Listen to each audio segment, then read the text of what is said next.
Hello, and thank you for joining the Donut of Destiny. This special episode is sponsored by GE HealthCare.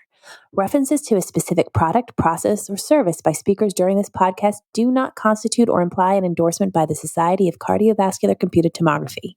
The views and opinions expressed do not necessarily reflect those of the Society of Cardiovascular Computed Tomography. Thank you for joining us. GE HealthCare is glad to be the sponsor for this episode of the Donut of Destiny podcast. GE HealthCare is the leading global medical technology, pharmaceutical diagnostics, and digital solutions innovator dedicated to providing integrated solutions to make hospitals more efficient, clinicians more effective, therapies more precise, and patients healthier. Learn more on our CT solutions on the GE HealthCare website.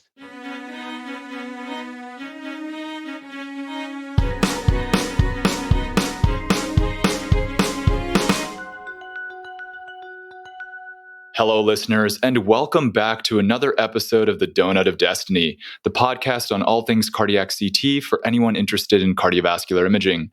My name is Praveen Ranganath, and I'm a radiologist in Dallas, Texas. I'm joined by my co-host, Nidhi Madan. Hi, Nidhi. Hi, Praveen, and hello, listeners. My name is Nidhi Madan, and I'm a structural interventional cardiologist at Unity Point Health in Iowa. Fantastic. Thank you for joining us, Nidhi. Today, we have a special industry-sponsored episode. We will be building on a topic that we've covered previously on the podcast, and that is hypoattenuating leaflet thickening, or HALT, following TAVR. Structural imaging, Nidhi. I know that's right up your alley. That's right, Praveen. And as part of this special episode, we are joined by a pair of esteemed guests, Dr. Stephanie Sellers and Dr. Jonathan Leipzig. Stephanie and Jonathan, welcome onto our podcast. All right, y'all, before we begin, let's learn a bit more about each of you. First, let's talk about where you're working currently and what your areas of practice are. Jonathan, why don't we start with you? Yeah, thank you for having me. Jonathan Leipzig. I practice in Vancouver. I'm a radiologist appointed in cardiology as well, and I've been privileged to work closely through the Society of Cardiac CT and join you for some of the Donuts of Destiny. And I'm really excited to have this discussion because my dear friend and colleague, Dr. Sellers, will be joining, and she's taught me so much, about valve degeneration and mechanisms of valve degeneration. And, she joined our team a number of years ago, and she's really led us in the field in understanding how to translate imaging findings into potential mechanisms and really inform discussion. So I'm excited for this. Wonderful. Thanks, Jonathan. I think that leads naturally into you, Stephanie. Why don't you tell us a bit more about yourself? Yes. Hi, everyone. I'm Stephanie Sellers. I'm a vascular biologist. I work at St. Paul's Hospital, and I'm an assistant professor at the University of British Columbia. My lab here at St. Paul's, the Cardiovascular Translational Lab, focuses highly on mechanisms of degeneration of transcatheter heart valves, including investigating mechanisms of thrombus formation.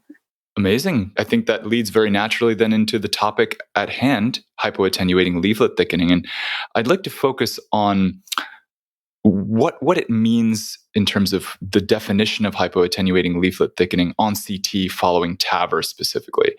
When it was first described in, I think, the mid-2010s or so, the structural community suspected that this is subclinical leaflet thrombosis. I suspect that this understanding may be a bit reductive, and your mechanistic expertise here, Stephanie, is going to be key.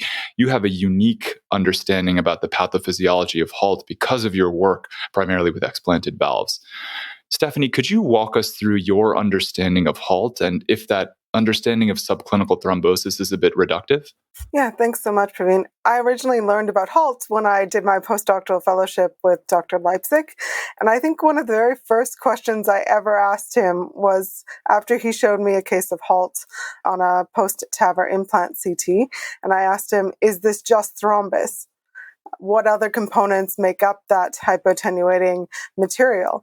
And he was very insightful and described to me what he'd learned through years of imaging this phenomenon, but then said, that's a great question. We should look at that on the bench.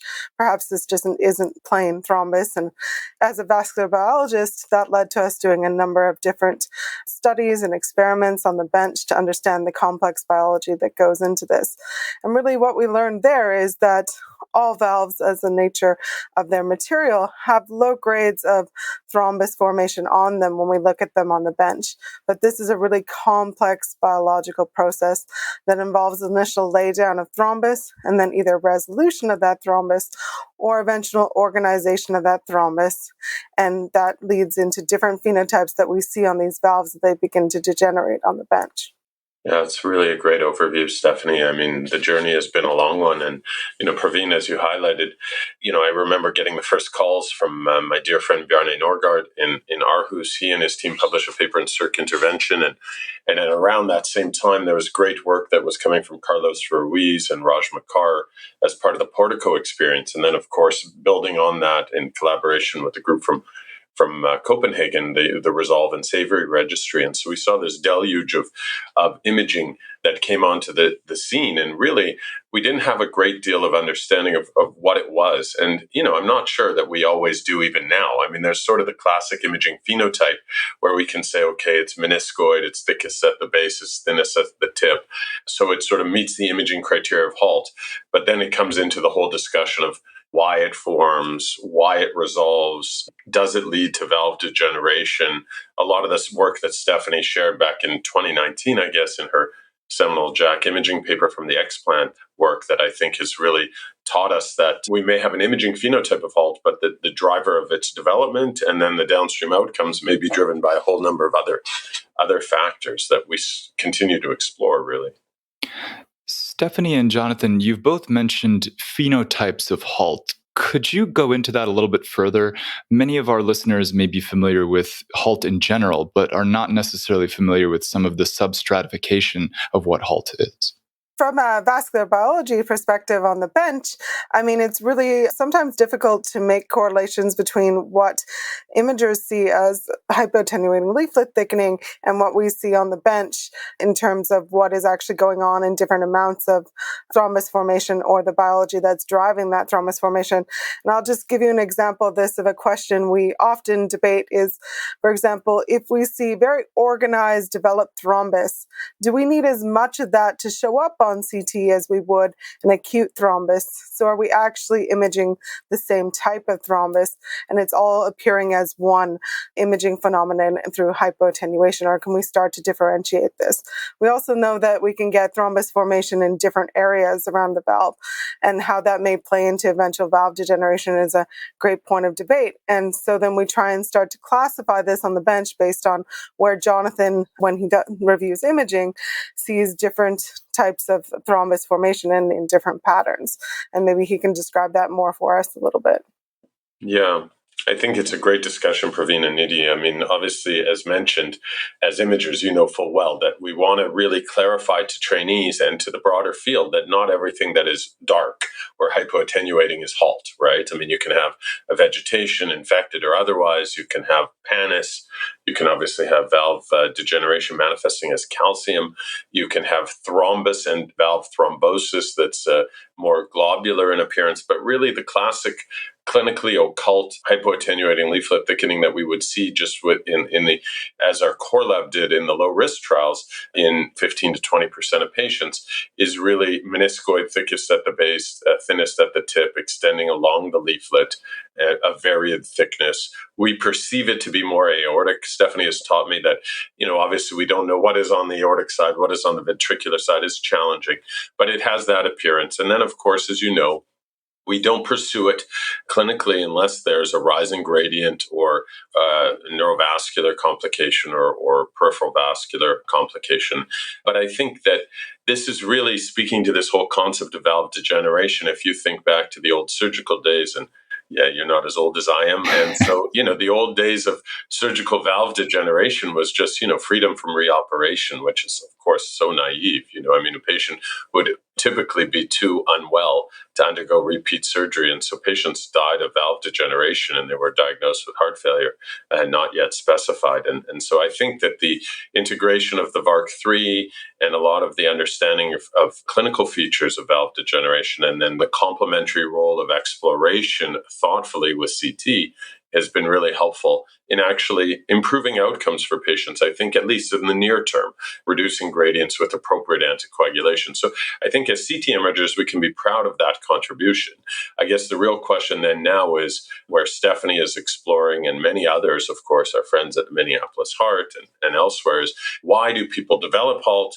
And if they develop HALT, as Stephanie has taught me and Philippe Pibreau and others, even if we resolve the HALT, have we stopped the potential valve degeneration process, or even with anticoagulation, is it too late? In other words, does the imaging improve, but the injury to the valve perhaps too late of a term? But I think the concept is there. Is it already begun, and has that process of valve degeneration already irreparably moved forward?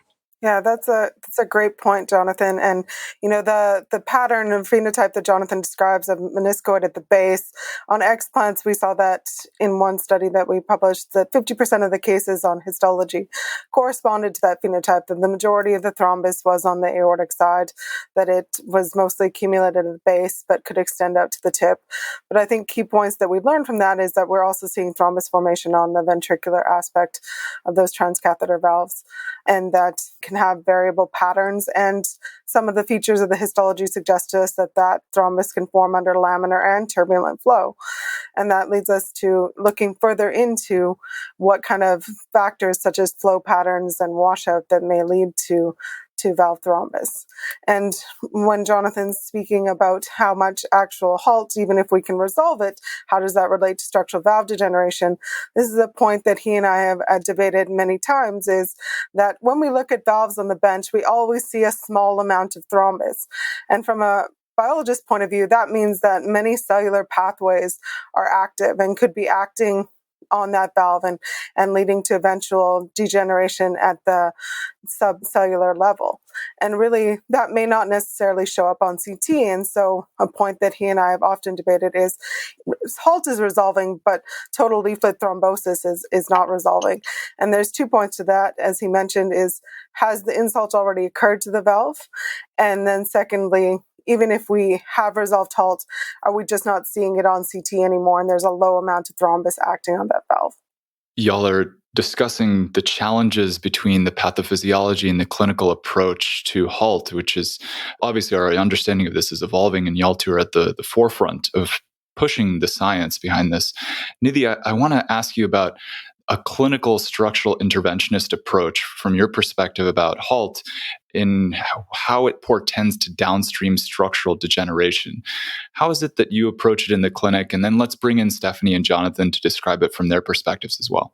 Yeah, that's a great point, Praveen. And as Jonathan and Stephanie were alluding to some of the phenotypes and some gradient questions coming in. So in clinical practice, I always find myself with some patients who have weighting gradients over time. So you keep getting an echocardiogram for several reasons or just as a follow-up, and you find the gradients are changing, increasing, and that sort of worries you whether the valve is undergoing degeneration. Is there HALT? Should we get a CT? And if yes, if we see HALT, is it going to change over time? Or once it has occurred, is it going to stay there? So I'd love to hear from Jonathan and Stephanie how they are seeing, if on imaging and on the bench, does HALT change over time? Do you think how it relates to downstream valve degeneration? Yeah, I mean, from an imaging perspective, maybe I'll take a stab, Stephanie. As you know, we can see changes of HALT, and we can see migratory HALT. We can see HALT affecting one leaflet and then the other. We can see it resolve, and then with the cessation of anticoagulation, it comes back. But what I'm learning is, as you know, as a structural interventionalist, is that I don't really want to be traveling around in search of HALT, randomly, right? It's really trying to answer a clinical question, and then where I think Stephanie's work is really fascinating is looking at the structural or the microstructural disorganization of the valve. We see it imaging, Nidhi, as a layering thrombus on top, but why is that happening? And of course, the whole discussion around eccentric valve expansion or under expansion and valve friction or trauma, neosinus washout, all sorts of things. But then Stephanie has also taught us that it's not just a complex physical problem, but probably also a complex biological issue around, endothelial dysfunction or or all sorts of things and words that I hardly understand or can quote. So I'll give it to Stephanie. I mean, Jonathan mentioned some great points about how things that drive the differing dynamics of HALT and aspects that influence thrombus formation. And I think the three key points that really have been highlighted in the literature and some that we've looked at in my group on the bench is looking at the impact of flow and washout, but then also understanding the patient-specific biology, and that really there's different subsets and different phenotypes of within the patient population that undergoes TAVR. And we really haven't had detailed studies to understand, are these patients, even if we hadn't implanted a TAVR valve, do they have differing platelet biology that drives their risk of developing HALT? And will that cause that pattern of waxing and waning that he describes?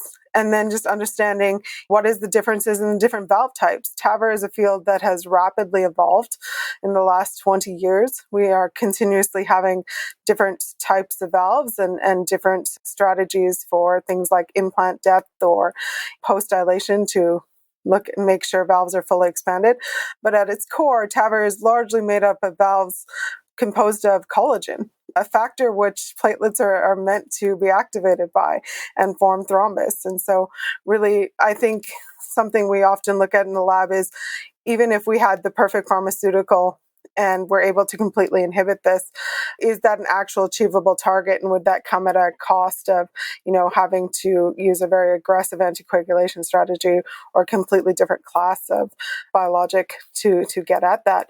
And really has driven us to ask the question, can we start to target things that thrombus may cause and that valve to cause structural valve degeneration, and look at the downstream pathway that occurs after thrombus formation on those valves?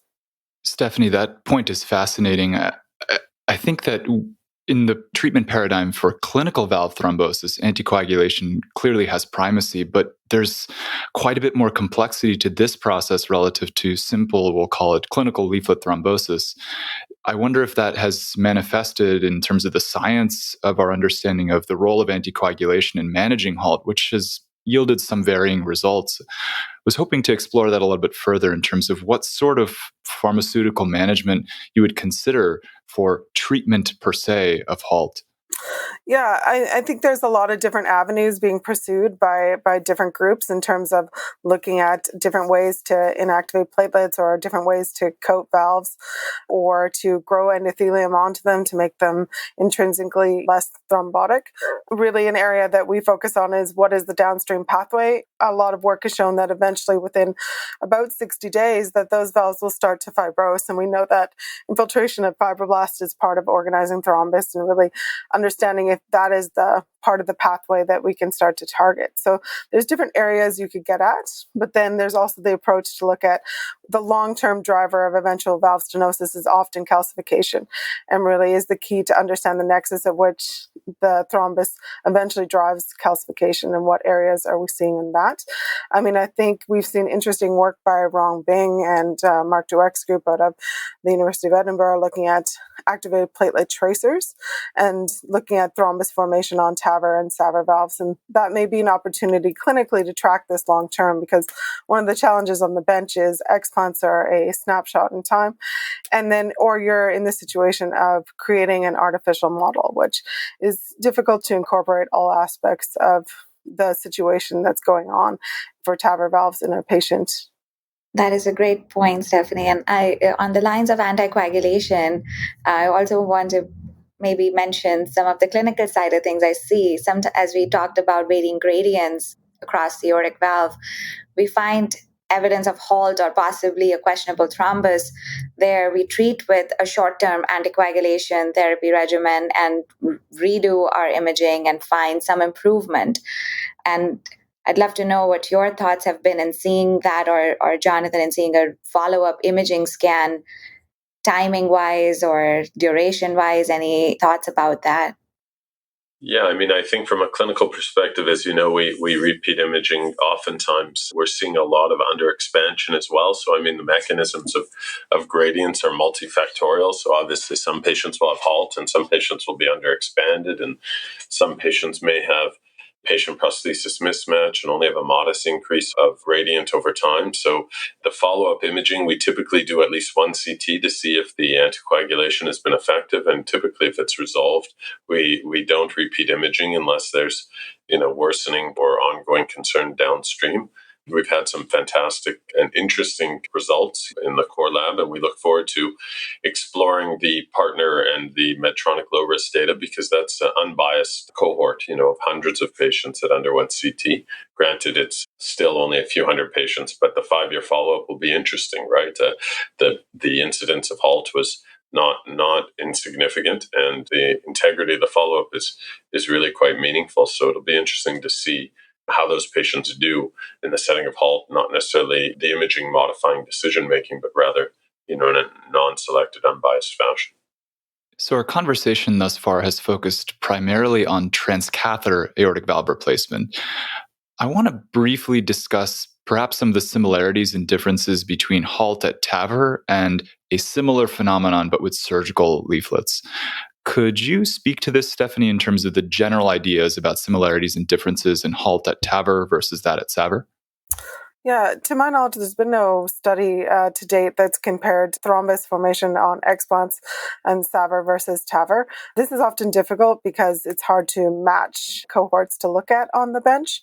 Certainly from a biological perspective, there's a difference in, obviously, the retainment of the native valve, which can change flow patterns, or removal of the native valve during SAVR, which can potentially, though no one has reported on this, look at inflammation that occurs around the valve. The frame of the TAVR valve can often be thought to activate platelets due to the metal composition of the frame, either cobalt chromium or nitinol most commonly in balloon expandable and self-expanding valves respectively. And then we have to think about underexpansion, as Jonathan mentioned, and how that impacts flow. And then the differing positions of the leaflets and the size of the leaflets.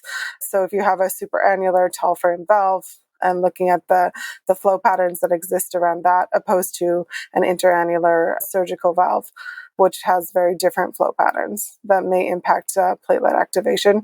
We often see different materials used too. It's far more common for a surgical valve to be made of porcine, opposed to a transcatheter valve to be made of most commonly bovine or porcine pericardium, both of which have potentially different impacts on the biology that goes on in that valve. Yeah, from an imaging perspective, it's a really important point. I mean, we really have tried to highlight that this is an issue around bioprosthetic valves, of course, not just TAVR valves. There may be a slightly higher incidence of TAVR valves, although I'm not entirely sure that's the case. There's obviously mechanistically, it would be preferable if that was the case, because a lot of our considerations reflect eccentric deployment and underexpansion and residual native aortic valve degeneration and washout and so on. But yeah, I think it's really important to highlight that this is an issue of tissue valves broadly, for sure. It's a great point, Jonathan and Stephanie. As we alluded to, HALT not being just thrombus, there's definitely more to it, a lot more complex. Could you speak to us, Stephanie, about some of the challenges that you might have seen as you've studied HALT from the perspective of bench research? Yeah, absolutely. The main challenge of studying HALT from bench research is really creating a model which optimizes your ability to target and understand one part of the pathway that drives HALT or other phenomena that we observe on these valves that may be observed as HALT. So if we break that down, there's typically about 4 different ways to go about this, from a pure computational flow analysis, looking at factors such as underexpansion and asymmetrical deployment and canting in different flows. The challenge for that as a scientist is really to come out with a cohort of patients. Often my clinical colleagues do a lot of imaging on patients with rising gradients who have highly suspected HALT, but having a cohort, which is a normal control that's undergone TAVR, is difficult to recruit or justify the conducting that study. The second approach, which we most commonly take in our lab, is to look at explants and look at different patterns of thrombus laid down. We can stain different activation proteins using different techniques, such as immunohistochemistry. We can look at the features of activated platelets using approaches such as scanning electron microscopy. The key challenge there is that explants are a sample of convenience. And I mean that obviously you're selected out the cohort which has undergone explant of a TAVR valve. And so this is a biased cohort by its very definition. It's also very difficult to get explants. Obviously, this is a low rate of explant currently for the number you would need to look at on the bench, and that requires us to form multi-center tissue repositories. The third approach I would say is to look at platelet biology and look at the differences in that. The key of that is that often is done by groups that are very specialized in looking at different features and pathways that are active in platelets, but isn't usually applied to a situation under flow or to valves themselves. And so it's hard to extrapolate what those changes in biology would result in actual changes of what we see clinically. And then the fourth is to create an ex vivo system in which you try to recreate HALT formation in a biological flow setup. And the issue of that is obviously creating a system that can actually be cleaned and reset and also uses platelets that are specific and blood components that are specific to TAVR patients. Fantastic. Thank you, Stephanie. That is a perspective that most of us in clinical imaging and clinical cardiology just don't see, and we don't appreciate the nuances and the intricacies that are required in understanding these complex mechanistic components of the science. So thank you. And I want to start bringing us to the close of our conversation, which has been fascinating thus far, and ask both of you what y'all think the most important outstanding questions are that remain in our understanding of HALT. Jonathan, why don't we begin with you? Yeah, I mean, I'll obviously try to focus on a clinical imaging and a clinical outcomes lens. I think that from an imaging perspective, we really need to explore unbiased cohorts like as I mentioned, our experience with the low-risk randomized trials to really see, is there an associated adverse outcome with patients that have imaging HALT? We've seen mixed messaging. I think that at most, the only thing that we've seen with any reasonable consistency is perhaps a slightly higher rate of valve degeneration over time, but certainly heart events, there's no clarity there. And even the valve degeneration, I think it'll be important to explore that. That would be the first thing I would want to look at. And then I think continuing to build on the shared work that Stephanie has highlighted with group from Edinburgh, but understanding the relationship between sodium fluoride avidity at baseline and treatment decision-making. If we assume that valve degeneration is more common in the setting of HALT, the next question is, can we avoid the valve degeneration from progressing, and is anticoagulation enough, or should we be tracking metabolic activity such as sodium fluoride avidity, which seems to be a marker of progressive valve degeneration? Those are the couple of things that I would love to see happen. Yeah, those are great points, Jonathan. I think from my perspective, we have a number of clinical studies that show an association with structural valve degeneration. There's studies on the bench that suggest that degeneration of TAVR valves is progressive, starting with the finding of initial thrombus on these valves. But really the key mechanistic studies to link is valve thrombus, which shows up as HALT, a definitive driver of valve degeneration, and more exploration into, if so, what are those specific mechanisms and can we inhibit them?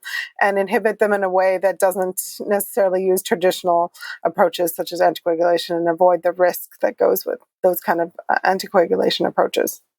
Thank you, Stephanie and Jonathan. That was an excellent discussion on a very complex topic. Thanks for breaking it down for us in its mechanistic role in clinical world imaging, as well as how we study it from the bench perspective.